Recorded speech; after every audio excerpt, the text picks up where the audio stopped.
Hello everyone, आप सभी का हमारे चैनल पे स्वागत है।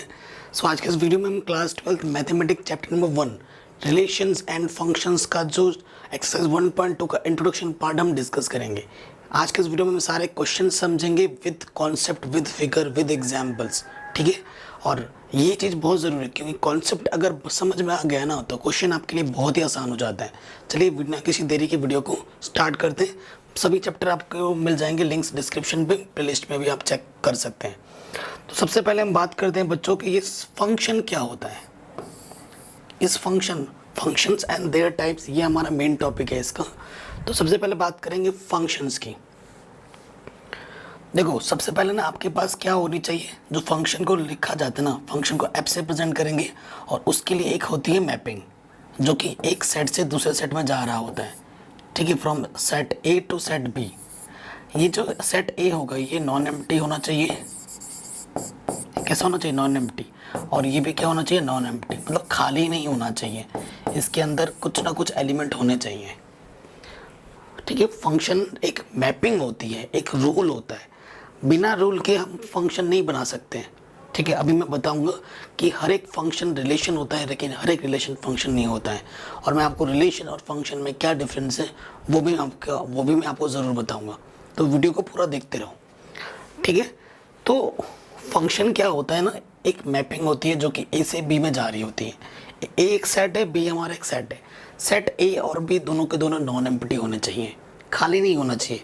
खाली सेट में आप कोई रूल नहीं लगा सकते, कोई कुछ नहीं बन पाएगा। ठीक है, तभी बात बनेगी। जैसे कि देखो, आप प्रेजेंट करने का तरीका क्या, ये मेरा सेट ए है, ये मेरा सेट बी है। ठीक है, इससे इसमें जा रहा है। ठीक है, तो ये एफ से प्रेजेंट करते हैं। एफ क्या होता है एक्चुअली? एक चीज़ दे देगा। सपोज करो ये क्या दे दिया मेरे को, एफ एक्स इक्वल्स टू एक ऐसा कुछ दे देगा। ठीक है, सो इसके अंदर के कुछ एलिमेंट्स मैं रखूँगा, जैसे ए रखा, A1 रखा, B1 रखा, C1 रखा। मुझे इसने 1 दिया, B1 ने मुझे 2 दिया, C1 ने मुझे 3 दिया। ठीक है, तो ये क्या होगा एक्चुअली, ये A1 कहाँ से आएंगे? ये जो A1 है ये कहाँ से बिलोंग करेगा? सेट ए से। ये B1 कहाँ से बिलोंग करेगा? सेट ए से। C1 कहाँ से बिलोंग करेगा? सेट ए से। और इसका जो लिखने का वे होगा ना, मैंने A1 रखा, मैपिंग के अकॉर्डिंग मुझे 1 मिला, यानी कि मुझे क्या मिला, एफ A1 पे मुझे क्या वैल्यू मिल रही है? 1 वैल्यू मिल रही है। ठीक है, एफ B2 पे मुझे क्या वैल्यू मिल रही है? 2 मिल रही है। और एफ C1 पे मुझे क्या मिल रही है? एक्चुअली ये B1 है। ठीक है, मुझे क्या मिल रही है? 3 मिल रही है। ठीक है, इनको क्या बोला जाता है? पर्टिकुलर एलिमेंट्स बोल सकते हो। और ये जो होते हैं ना 1 2 3, इनको इमेज बोला जाता है। क्या? इमेज बोला जाएगा। ये क्या है? A1 B1 C1 एलिमेंट्स है। और ये जो मैंने 1 लिखा, 2 लिखा, 3 लिखा, ये कहाँ से बिलोंग्स करेंगे? ये सेट बी से बिलोंग करेंगे, ये सेट बी से बिलोंग करेंगे। कभी भी कोई एलिमेंट, कभी भी कोई इमेज सेट के बाहर से नहीं आता है, आपको पर्टिकुलर सेट मेंशन किया जाएगा। ठीक है, रिलेशन अभी मैं आपको एक एग्जाम्पल भी लेके दिखाऊंगा, उसको सॉल्व करूंगा और फिर पता चल जाएगा आपको, दूध का दूध पानी का पानी। ठीक है, मतलब कहने का क्या होता है कि फंक्शन वो चीज़ है जो आपके पास 2 सेट होंगे, दोनों के दोनों सेट नॉन एम्प्टी होंगे। एक सेट ए है, एक सेट बी है, कुछ ना कुछ एलिमेंट्स होगा और उनके बीच जो मैपिंग होगी, जो फंक्शन लगेगा, वो एक रूल होगा, पर्टिकुलर वेल डिफाइंड रूल होगा, उसी के अकॉर्डिंग चीज़ें चलेंगी। ठीक है, जैसे यहाँ पर रूल क्या था, मैंने क्या लिया था, F X equals to X cube, generally इस टाइप का कुछ दिया होगा। ठीक है, सो ये क्या हुआ, मेरे एलिमेंट्स A1 B1 C1, और A1 का जो इमेज हुआ वो 1 हुआ, B1 का जो इमेज हुआ वो 2 हुआ, C1 का जो इमेज हुआ वो 3 हुआ। कहीं अगर आपको बोला जाए कि 1 का क्या है, ये A1 क्या है 1 का, क्योंकि ये इसके साथ लिंक है, तो इस 1 का प्री इमेज है, ये क्या है? Pre image. 1 का प्री इमेज A1 है, 2 का प्री इमेज क्या है? B1 है, 3 का प्री इमेज क्या है? C1 है। तो इमेज क्या होता है, प्री इमेज क्या होता है, एलिमेंट्स क्या होता है, समझ में आ गया बच्चों? बहुत ही बेसिक सी चीज़ें एक एक करके समझते हुए चलेंगे। ठीक है, तो फंक्शन का क्या मतलब हुआ वो आपको पता चल गया। अब मैं आपको बाय एग्जाम्पल भी समझाऊंगा, ठीक है। देखो मैंने एक फंक्शन लिया है जो कि नेचुरल नंबर से नेचुरल नंबर में जा रहा है, ठीक है बच्चों। कहाँ से जा रहा है? नेचुरल से नेचुरल नंबर। मतलब ये जो n है वो मेरा सेट A है और ये जो n है ये मेरा सेट B है। मतलब फंक्शन जो जा रहा है नेचुरल नंबर से नेचुरल नंबर में जा रहा है, ठीक है। किस तरीके से डिफाइन किया गया? f(x) = x² is a function where n is the set of natural number. अब देखो कैसे होगा ये चीज।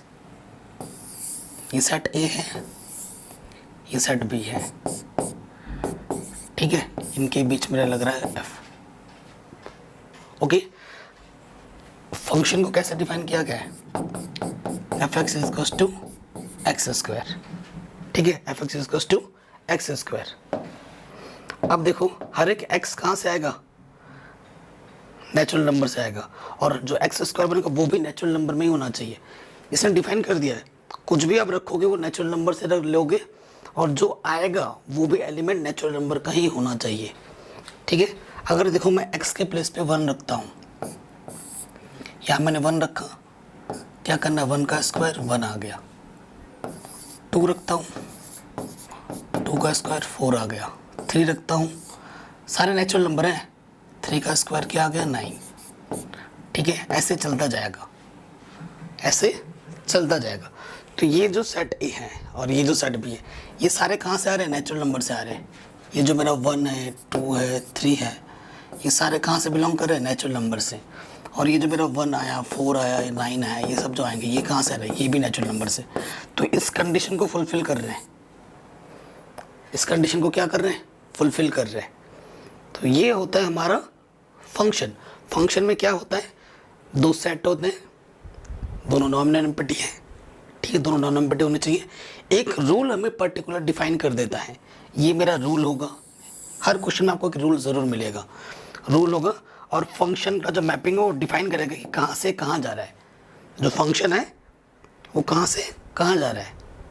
देखो हर एक फंक्शन रिलेशन होता है, क्योंकि इस फंक्शन के लिए ये रिलेशन दे रखा है कि f(x) x² के इक्वल है, तो एक रिलेशन है ना। लेकिन हर एक रिलेशन फंक्शन नहीं होता है, नोट करके लिख लो, ठीक है। नेक्स्ट नोट आप ये डाल सकते हो, क्या डाल सकते हो note? every function is a relation but converse is not true always। कभी कभी हो सकता है, कभी कभी हो सकता है, लेकिन हर बार ये बात सही होगा ये पॉसिबल नहीं है। हर एक फंक्शन रिलेशन होता है, लेकिन हर रिलेशन फंक्शन हो ये ज़रूरी नहीं है, ठीक है। उसका एक एग्जांपल मैंने ले लिया। देखो फंक्शन को भी हम ऑर्डर्ड पेयर के फॉर्म में लिख सकते हैं। अगर आपको बता दूं, ये जो मैंने अभी बनाया था इसका मुझे अगर फंक्शन बना के लिखना है ना, ऑर्डर्ड पेयर के फॉर्म में, तो 1 का किसके साथ था? 1 के साथ था। 2 का 4 के साथ था, जैसे रिलेशन बना देते हैं। 3 का 9 के साथ था। तो फंक्शन को भी हम ऑर्डर्ड पेयर के फॉर्म में लिख सकते हैं। फिलहाल 3 तक के लिए लिया है, ठीक है। तो फंक्शन को भी ऑर्डर्ड पेयर के फॉर्म में लिख सकते हैं। अब देखिए मैंने एक काउंटर एग्जांपल लिया, मैं बताऊंगा। देखिए ये मेरे पास एक मैंने सेट ले लिया A जिसमें एलिमेंट है 1 2 3। एक सेट मैंने ले लिया B जिसके में अंदर एलिमेंट है 1,4। ठीक, इससे पहले मैंने रिलेशन को डीपली एक्सप्लेन किया है, हर एक चीज़ को एकदम बेसिक से उठा के एडवांस में ले गया था। उस वीडियो को ज़रूर देख लेना, लिंक डाल दूंगा डिस्क्रिप्शन पे। और ये मैंने एक जनरल रिलेशन ले लिया। आपको पता है ना रिलेशन क्या होता है? रिलेशन होता है A क्रॉस A और B के कार्टेशियन प्रोडक्ट का सबसेट, बता रखा था। सो ये जो 1,1, 1,4, 2,4 एक रिलेशन है। It is a relation but it is not a function. आप कहोगे सर रिलेशन तो आप बोल दे रहे हो, फंक्शन क्यों नहीं है? आप फंक्शन क्यों नहीं बोल रहे हो, रिलेशन कैसे बोल दे रहे हो? देखो अगर आप A और B के कार्टेशियन प्रोडक्ट करोगे, है ना, मैं आपको बताता हूँ।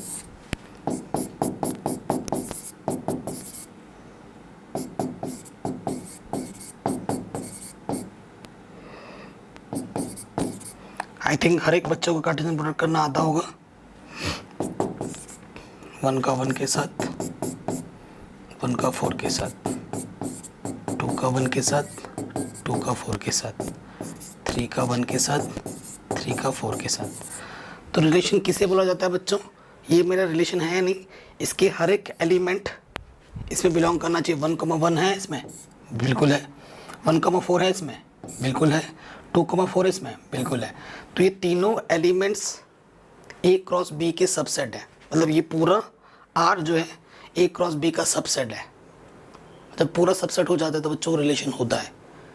तो ये रिलेशन है, पक्का पता चल गया। बट ये एक फंक्शन नहीं है, ठीक है? ये एक फंक्शन नहीं है। क्यों? देखो, फंक्शन के लिए क्या होता है? पर्टिकुलर रूल होता है। जो मैपिंग होती है ना, F A से B में जा रही है, ठीक है, उसके लिए एक पर्टिकुलर वेल डिफाइंड रूल होता है। अब देखो, आप खुद देखो, मैं आपको बाई फिगर क्लियर कर दूंगा। सपोज कर लो ये सेट A है, ये सेट B है ना? इसके अंदर आपका मैप F बनाना भी चाहोगे तो देखो 1 का 1 के साथ हो रहा है, ठीक है। फिर 1, यही 1 4 भी दे रहा है, ठीक है। और 2 भी मेरा 4 दे रहा है। ओके, थोड़ा सा गड़बड़ हो गया।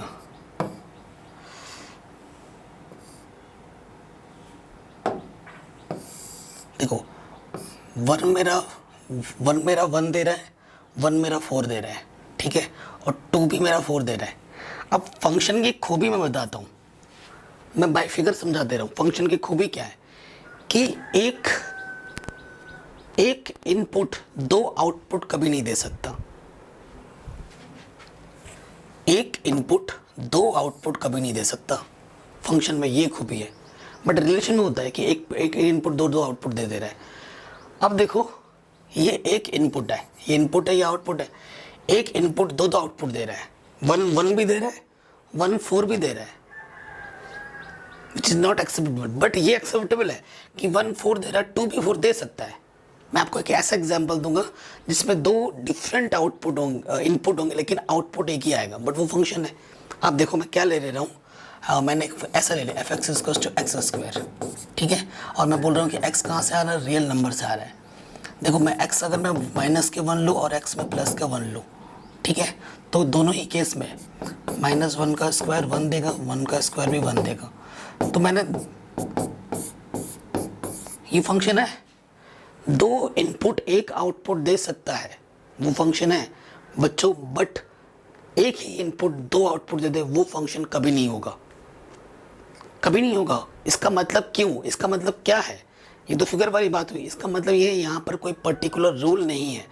जैसे यहाँ पर रूल था fx = x²। आप इस इनपुट को देख के एक कोई ऐसा आउटपुट वाला पर्टिकुलर रूल बना सकते हो कि 1 आपको 1 दे रहा है और 1 आपको 4 भी दे रहा है? बना सकते हो? नहीं बना सकते, बनेगा ही नहीं, ठीक है। कोई पर्टिकुलर एक वेल डिफाइंड रूल नहीं बनेगा। जैसे ये एक रूल है fx = x², यहाँ पर ऐसा कुछ भी रूल नहीं बन पाएगा। सो बाई फिगर अगर आप देखें, बाई फिगर आप अगर समझना चाहें, एक इनपुट कभी भी 2 आउटपुट नहीं दे सकता। अगर एक इनपुट 2 आउटपुट दे रहा है, वो फंक्शन कभी नहीं होगा। बट रिलेशन में ऐसा पॉसिबल है कि एक ही इनपुट 2 आउटपुट दे देगा, ठीक है। तो रिलेशन या डिफरेंस में अंतर अभी आने वाला है। प्रॉपर डिफरेंस बना के टेबल में समझाऊंगा। इतना आगे समझ में, क्योंकि यहाँ पर कोई रूल ही नहीं बन पाएगा, इसी वजह से ये फंक्शन नहीं है। वरना ये फंक्शन होता अगर पर्टिकुलर कोई रूल बनता। आगे समझ में, ठीक है। हर एक चीज़ को मैं वेल डिफाइन तरीके से समझाऊंगा, तो टेंशन लेने की तो कोई ज़रूरत नहीं है। कॉन्सेप्ट लूँगा और उसके फिर एग्जाम्पल्स के साथ, क्वेश्चन के साथ समझाऊंगा। डोमेन, को डोमेन, रेंज का जो कॉन्सेप्ट रिलेशन में आपने पढ़ा था ना बच्चों, सेम कॉन्सेप्ट यहाँ पर अप्लाई हो जाएगा फंक्शंस में भी। इसमें कोई हेडेक की बात नहीं है। देखो, अगर आपके पास एक फंक्शन होगा, मैपिंग A से B में जा रही है, A और B आपके नॉन एम्प्टी सेट है। ये A है, ये B है, ठीक है। ये A B है, ये A, ये B, और ये आपका फंक्शन है। यार कितना बड़ा बना दिया, ठीक है। अब suppose suppose C set A है, यहाँ इसके अंदर का एलिमेंट है 1 2 3 4, इसके अंदर का एलिमेंट है ए बी सी डी ई। ठीक है, 1 आपको बी दे रहा है, ठीक है, 1 आपको क्या दे रहा है, बी दे रहा है या सी दे रहा है, 2 आपको ए दे रहा है, 3 आपको डी दे रहा है, 4 आपको बी दे रहा है। ठीक है, सो ये जो मेरा पूरा का पूरा सेट ए है, ये जो मेरा पूरा का पूरा सेट ए है ना, ये बच्चों मेरा क्या है, डोमेन है। ये मेरा क्या है, डोमेन। और जो इनपुट 1 रखने पे मेरे को सी मिला, 2 रखने पे मेरे को ए मिला, 3 रखने पे मेरे को डी मिला, 4 रखने पे मेरे को बी मिला, जो इनपुट रखने पे जो मेरा बच्चों आउटपुट आया है ना, ये जो आउटपुट का कलेक्शन है, ये जो आउटपुट का कलेक्शन है बच्चों, ये मेरा क्या है, रेंज है। ठीक है, इनपुट का कलेक्शन डोमेन होता है, आउटपुट का कलेक्शन रेंज होता है। सिंपल बात अगर मैं बताऊं, ठीक है। और ये जो पूरा का पूरा सेट बी होता है, ये इसे क्या बोला जाता है, कोडोमेन। इसे क्या बोला जाता है, कोडोमेन। ठीक है, अगर आपसे बोला जाए, हाँ बेटा अब तो जरा सब कुछ लिख के बता कि डोमेन क्या है तेरे पास। ठीक है, डोमेन क्या है तेरे पास, फिर कोडोमेन क्या है तेरे पास, कोडोमेन,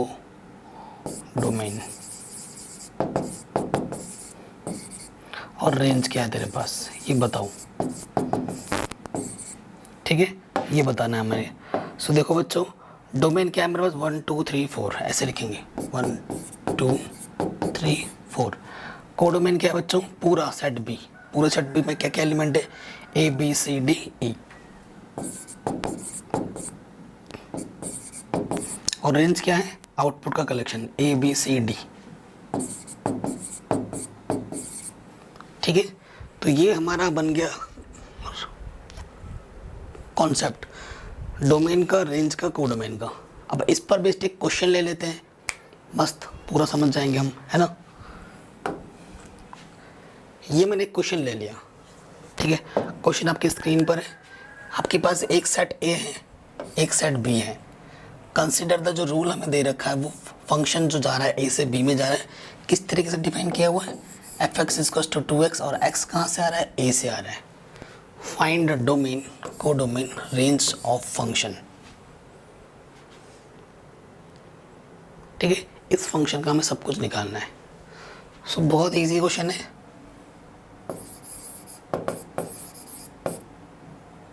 जो सेट ए है हमारे पास,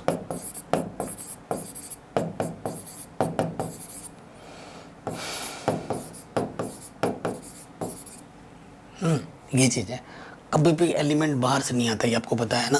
और जो हमें प्रॉपर रूल डिफाइन कर रखा है, एफ एक्स इक्वल्स टू क्या दे रखा है, 2x। ठीक है, where x belongs to set A. जो आपको x लेना है वो a से लेना है, और मैपिंग हमारा जो मैपिंग जा रहा है वो a से b में जा रहा है।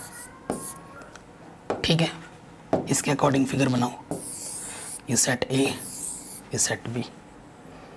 ठीक है, और इससे यहाँ से क्या जा रहा है, फंक्शन। ये मेरा सेट A, ये मेरा सेट B। x कहाँ से आएगा, ठीक है, ये मेरा x के लिए है, और ये मेरा क्या है, देखो ये B जो होगा वो मेरा 2x के लिए है। ठीक है, ओके। x अगर मैं 1 रखता हूँ, यहाँ से मैंने 1 लिया, तो 1 × 2 2।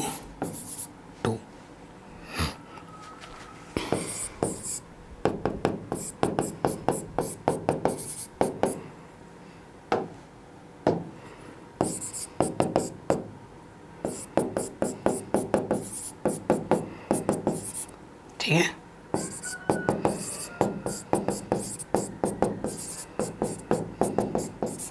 देखना एलिमेंट बाहर से भी ना आ जाए, ये भी ध्यान रखना है।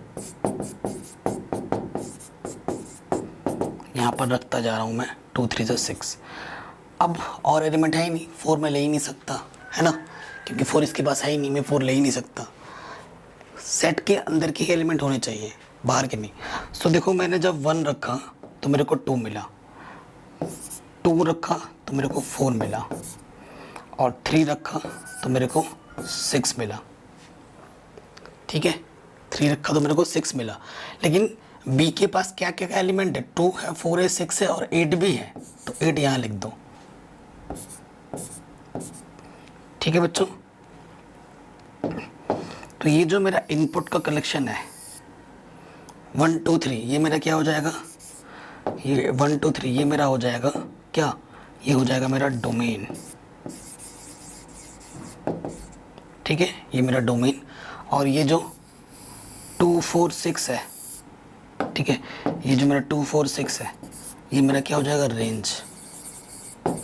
और ये पूरा का पूरा सेट बी मेरा क्या हो जाएगा, कोडोमेन। ठीक है, ये मेरा क्या हो जाएगा, कोडोमेन। तो ये क्वेश्चन हमारा आराम से बन गया। सो हैंस जो मेरा डोमेन है वो है 1 2 3, जो मेरा कोडोमेन है वो मेरा है, कोडोमेन क्या होता है, पूरा सेट भी 2 4 6 8।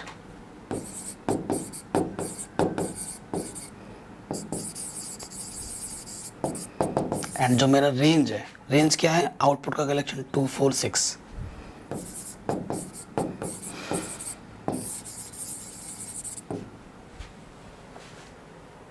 आंसर। ठीक है, ये भी हमारा आराम से बन गया। ठीक, ये भी हो गया। आई होप आपको समझ में ज़रूर आया होगा। आगे बढ़ते हैं नेक्स्ट टॉपिक। नेक्स्ट टॉपिक है हमारा टाइप्स ऑफ फंक्शन। क्या बच्चों, टाइप्स ऑफ फंक्शन। पहला फंक्शन है 1 1 फंक्शन। बाई फिगर समझेंगे और इस पर क्वेश्चन भी लेंगे। 1 1 फंक्शन, ठीक है। 1 1 फंक्शन को कैसे मैथमेटिकली करते हैं, सॉल्यूशन वगैरह वो भी मैं बताऊंगा। 1 1 फंक्शन को इनटू फंक्शन भी बोला जाता है। इफ आपका जो मैपिंग है वो ए से बी में जा रहा है, ठीक है, तो अगर आपके पास, मैं आपको बाई फिगर समझा दूँ, ये सेट ए है, ये सेट बी है और इसके बीच लग रहा है मैपिंग एफ।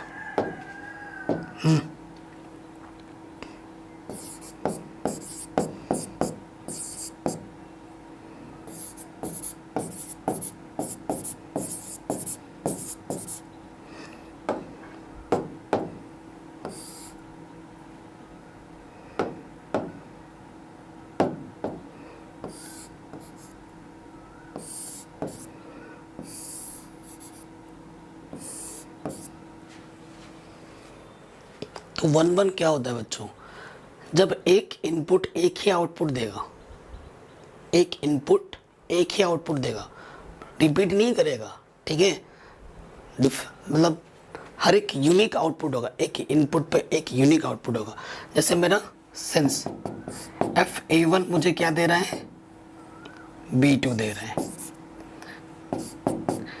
FB2 मुझे क्या दे रहा है, D2 दे रहा है, FC1 मुझे क्या दे रहा है, C2 दे रहा है, और FD1 मुझे क्या दे रहा है, A2 दे रहा है।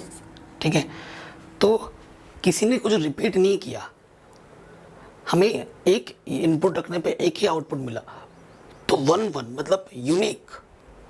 ठीक है, एक इनपुट रखा, एक आउटपुट मिला, कभी भी कोई आउटपुट रिपीट नहीं किया, इसने रिपीट किया नहीं किया, यूनिक मिला, तभी इसे 1 1 बोला जाता है कि एक पे एक ही मिलेगा, एक पे एक ही मिलेगा, रिपीट नहीं होगा, तभी इसको बोला जाता है 1 1, एक एक ही देगा। ठीक है, तो इसको मैथमेटिकली अगर देखा जाए कि एग्जाम में कैसे करते हैं इस टाइप के क्वेश्चनों का हैंडल, देखो, इफ A1 और A2 की वैल्यू इक्वल ना हो तो फंक्शन A1 और फंक्शन A2 की वैल्यू भी इक्वल नहीं होगी। For every A1 and A2 आप कहाँ से लोगे, सेट A से। पहला लॉजिक तो ये है, ठीक है। अगर दूसरा लॉजिक क्या, if FA1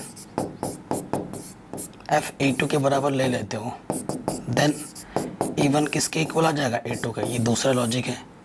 for every A1, A2 belongs to set A। दो तरीके हैं 1 1 प्रूफ करने के। एक तरीका ये है, दूसरा तरीका ये है। ठीक है, अब क्वेश्चन पे आ जाओ।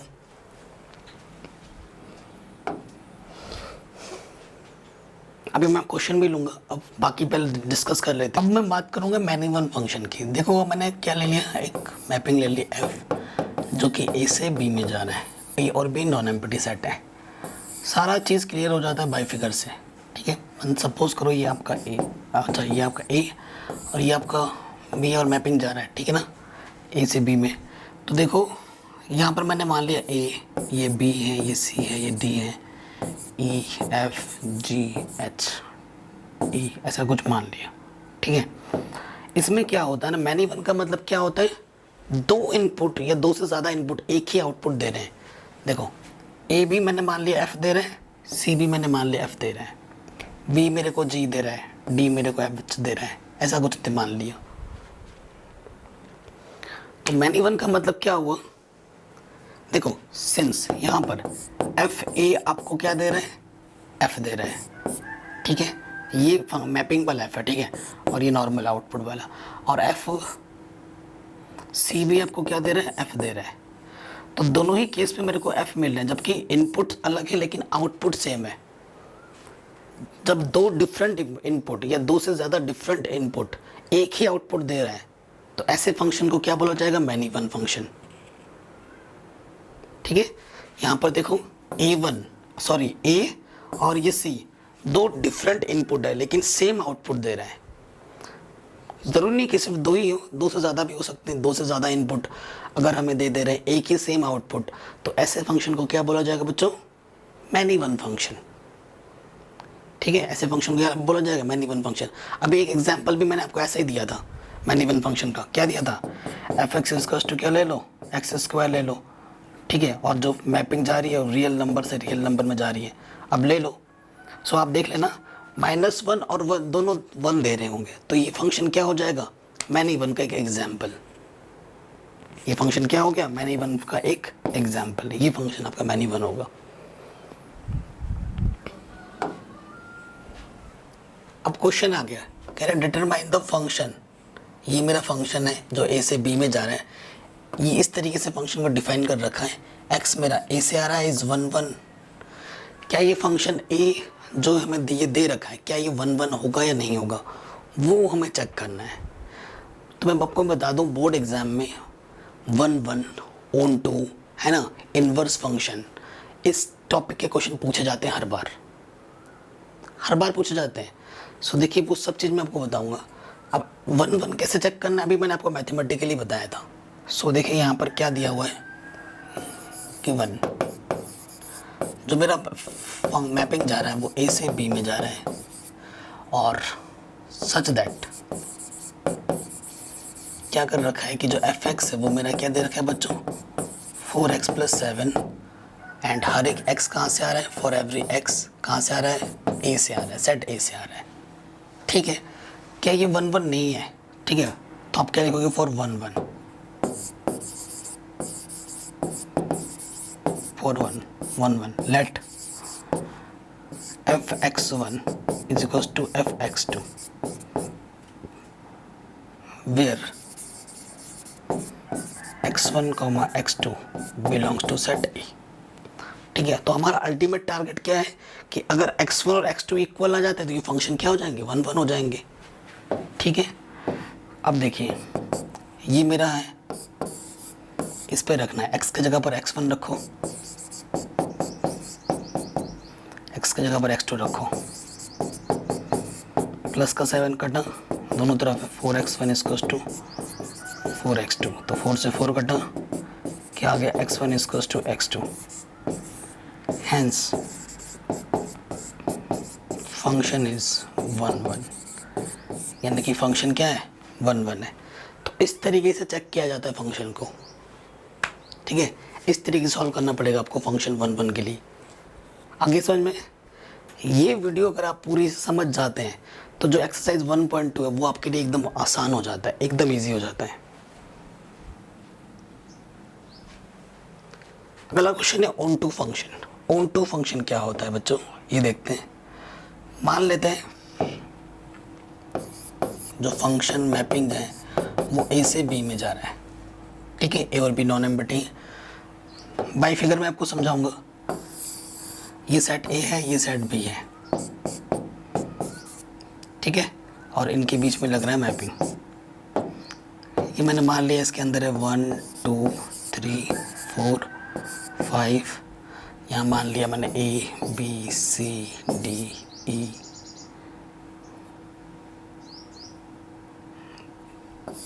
ठीक है। अब आप ऑन टू फंक्शन क्या बोलते हैं? एक्चुअली ये क्या है बच्चों, मैंने अभी स्टार्टिंग होते हैं, ये हमारे क्या होते हैं, ये मेरे एलिमेंट्स हैं, और ये इनके क्या होते हैं, ये इनके क्या होते हैं, इमेज होते हैं। ये इनके क्या होते हैं, इमेज होते हैं, ठीक है ना। दूसरी वाला, इधर का वाला एलिमेंट्स, उधर वाला इमेज बोला जाता है। सो देखो क्या होता है ना, ऑन टू कब बोलेंगे, ऑन टू फंक्शन का भी एक रूल है। पहले मैं बाय फिगर समझाऊंगा आपको। ऑन टू का मतलब क्या होता है ना बच्चों, उस फंक्शन को ऑन टू फंक्शन बोला जाएगा जिसमें हर एक प्री इमेज की, इसे प्री इमेज बोला जाता है, हर एक इमेज की प्री इमेज।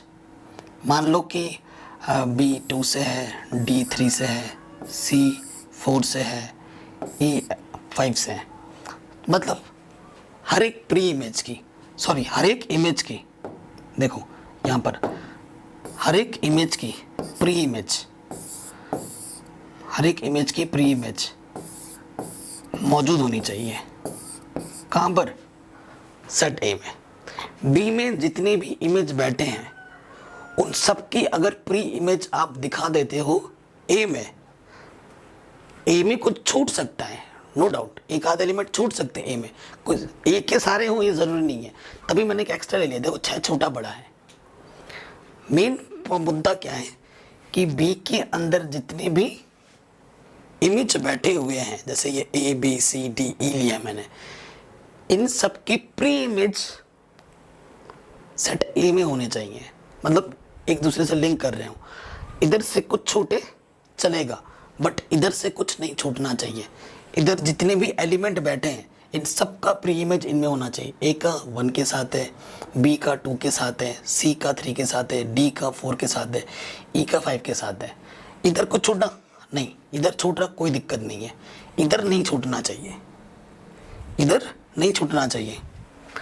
तो जब हर एक इमेज की प्री इमेज ए में मिलेगी तो वो उस फंक्शन को क्या बोला जाएगा, ऑन टू फंक्शन बोला जाएगा, ठीक है। और ऑन टू फंक्शन की एक खासियत होती है। क्या खासियत होती है? अगर आप इसको ध्यान से देखें, बी को अगर आप ध्यान से देखें, नोट करके लिख लो, ऑन टू फंक्शन में ना, ऑन टू फंक्शन की खासियत क्या होती है बच्चों, कि जो रेंज होता है वो कोडोमेन के इक्वल होता है। ये खासियत है। अगर कोई फंक्शन ऑन टू फंक्शन है तो बच्चों उसका रेंज उसके कोडोमेन के 100% इक्वल होगा, ठीक है। देखो इसमें हमारा रेंज क्या है, देखो इनपुट और ये सारे आउटपुट है, आउटपुट का कलेक्शन रेंज होता है ए बी सी डी ई, ये मेरा रेंज है और यही मेरा कोडोमेन है। ये सारे एलिमेंट्स ही तो हैं इसके बी के, तो ये मेरा कोडोमेन भी है। तो कोडोमेन पूरा किसके इक्वल आ रहा है, रेंज क्या आ रहा है, देखो सारे एलिमेंट्स कनेक्ट है इसमें, है ना। ए बी सी डी ई ये मेरे रेंज हुए और A B C D E B के पूरे एलिमेंट्स भी हुए, तो सेट बी मेरा कोडोमेन हो गया और पूरा का पूरा सेट भी मेरा रेंज में भी आ रहा है। तो रेंज और कोडोमेन आपस में क्या हो गए, इक्वल हो गए। तो ये क्या हो गया, ऑन टू फंक्शन हो गया, ठीक है। तो ऑन टू फंक्शन की स्पेशलिटी होती है। अब अगर बात की जाए, अगर हम बात करें इनटू फंक्शन क्या होता है, व्हाट इज इनटू फंक्शन।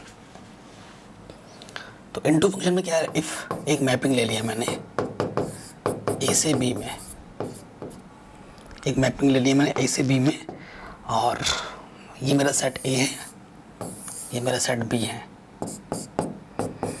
और इसके अंदर लग रहा है ये मैपिंग, ठीक है। इसके अंदर के एलिमेंट्स मैंने ले लिए हैं, सपोज करो 1 2 3 4 5, है ना। इधर लिख दिया मैंने A B C D E F, ठीक है, ऐसा कुछ लिख दिया। अब सपोज करो 1 का अटैचमेंट ए के साथ है, 2 का C के साथ है, D का 4 के साथ है, F का 3 के साथ है। ठीक है, सो एक सिंपल सी लॉजिक है, अगर कोई फंक्शन ऑन टू फंक्शन नहीं है तो बच्चों वो कैसा फंक्शन है, इनटू फंक्शन है। कैसे देखो, इनटू फंक्शन क्या होता है, इनटू फंक्शन क्या होता है, अब यहाँ देखिए ए की प्री इमेज कितनी है, 1 है, ठीक है। सी की प्री इमेज कितनी है, 2 है, ठीक है। एफ की प्री इमेज कितनी है, 3 है, ठीक है। और डी की प्री इमेज कितनी है, 4 है, ठीक है।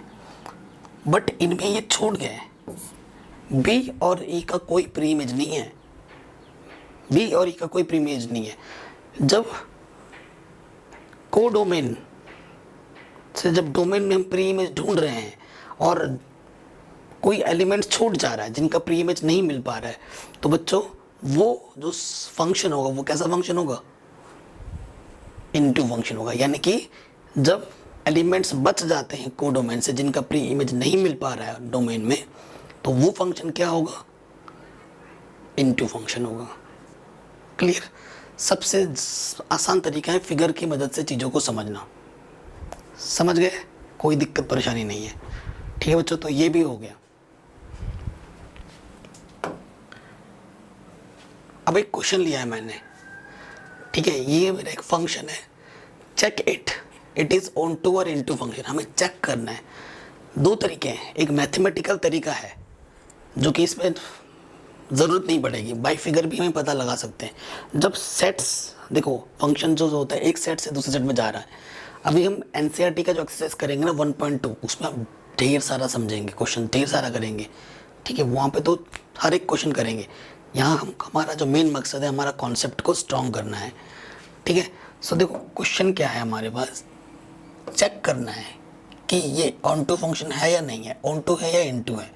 हमें जो मैपिंग दे रखी है वो ए से बी में जा रही है और इस तरीके से डिफाइन किया हुआ है, ठीक है। और ए के अंदर ये एलिमेंट है, बी के अंदर ये एलिमेंट है। ए और बी बिल्कुल फाइनाइट दिख रहा है आपको, गिने चुने एलिमेंट है, 3 4 है ना। तो इसको हम बाई फिगर चेक कर सकते हैं। जब एलिमेंट्स बहुत वास्ट हो, इनफाइनाइट सेट हो हमारे पास, तब चेक करने का दूसरा तरीका है मैथमेटिकल वे, वो हम एक्सरसाइज जब हम करेंगे तब सीखेंगे, ठीक है। यहाँ से देखिए, देखो हमारे पास सेट ये ए है, ये सेट बी है, इसके बीच मैपिंग लग रहा है, ये सेट ए, ये सेट बी है ना, ऐसे लिख सकते हैं। अब देखो क्या दे रखा है, since f x is equal to 3x for every x belongs to set A. A के अंदर क्या एलिमेंट है, 0 1 2, ठीक है। अब देखो इफ़, अगर मैं क्या करता हूँ, x को 0 ले लेता हूँ, if x is equal to 0 तो फंक्शन 0, 3 इंटू 0 यानी कि 0 आ जाएगा, ठीक है। अगर मैं x की वैल्यू क्या लेता हूँ, 1 लेता हूँ, तो 3 इंटू 1 क्या आ जाएगा, 3 आ जाएगा। अगर मैं x ले लेता हूँ 2, तो f2 यानी कि 3 इंटू 2 यानी कि आ जाएगा 6, ठीक है। सो देखो मेरे को 0 रखने पे क्या मिला, 0 मिला, और 1 रखने पे मेरे को 3 मिला, ठीक है। और 2 रखने पे मेरे को क्या मिला, 2 रखने पे मेरे को 6 मिला। बाई फिगर आप पता कर सकते हो कि ये ऑन टू फंक्शन नहीं है या नहीं है, हाँ या ना, आप तुरंत बता सकते हो। कैसे देखो, सबसे पहले देखो 1 1 चेक करो, 1 1 है या नहीं है, ठीक है। हर एक इमेज एक ही आउटपुट दे रहा है, एक इमेज एक ही आउटपुट दे रहा है, तो जो एक इनपुट एक ही आउटपुट दे रहा है, ठीक है। सिंस f0 मेरे को क्या दे रहा है, 0, f1 मेरे को क्या दे रहा है, 3, f2 मेरे को क्या दे रहा है, u, ठीक है। So every element gives unique image, so it is 1 1, ठीक ठीक है, बाई ग्राफ से ही मैंने बोल दिया, मुझे मैथमेटिकल कुछ भी ज़रूरत नहीं पड़ी। हो गया simple.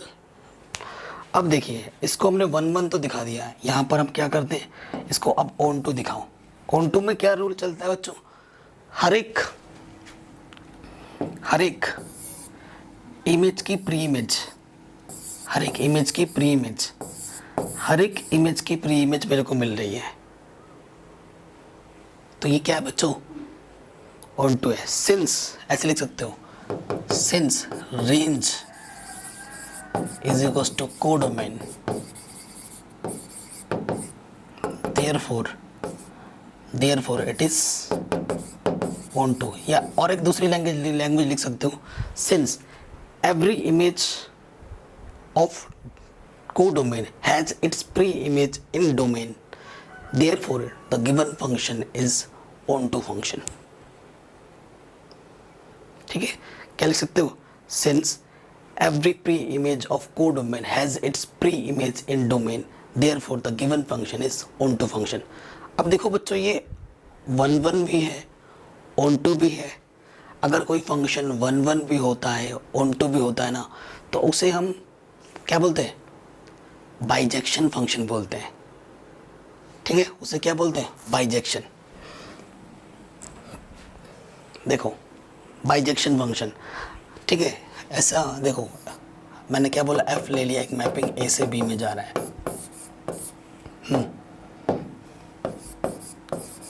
If a function is 1 1 and onto, then the given function is bijection. Bijective लिख सकते हो, बाइजेक्टिव फंक्शन, तो उसे हम बाइजेक्टिव फंक्शन बोलते हैं। ठीक है, बाइजेक्टिव फंक्शन क्या होता है, वो फंक्शन जिसमें 1 1 और ऑन टू होता है। अब 1.4 जब आप करोगे ना, उसमें आएगा एक नया टॉपिक, इनवर्स फंक्शन। ठीक है ना, इनवर्स फंक्शन निकालने के लिए पूछेगा। तो इनवर्स फंक्शन वहाँ पे तो मैं आपको बताऊंगा ही बताऊंगा, बट यहाँ पे थोड़ा सा बता ही दे रहा हूँ क्योंकि उससे मिलता जुलता है। देखो इनवर्स फंक्शन तभी आप निकाल सकते हो अगर कोई फंक्शन 1 1 होता है और ऑन टू, दोनों चीज़ होनी चाहिए। अगर कोई फंक्शन 1 1 है और ऑन टू है तो ही उसका इनवर्स फंक्शन एग्जिस्ट करता है, तो ही उसका इनवर्स फंक्शन निकलेगा। क्वेश्चन करेंगे अब हम। ठीक है, तो इनवर्स फंक्शन किसका निकलता है, जिन फंक्शन का 1 1 और ऑन टू फंक्शन होता है, उन्हीं फंक्शन का हम इनवर्स फंक्शन निकाल सकते हैं, अदरवाइज नहीं। तो ये चीज़ें हो गई। तो आज के लिए इतना बहुत है। ये हमारा कॉन्सेप्ट स्ट्रॉन्ग कीजिए, इसको समझिए। ठीक है, वीडियो अच्छी लगी तो शेयर कीजिएगा, और मैं सारा कुछ करवा दूंगा सीरियल वाइज।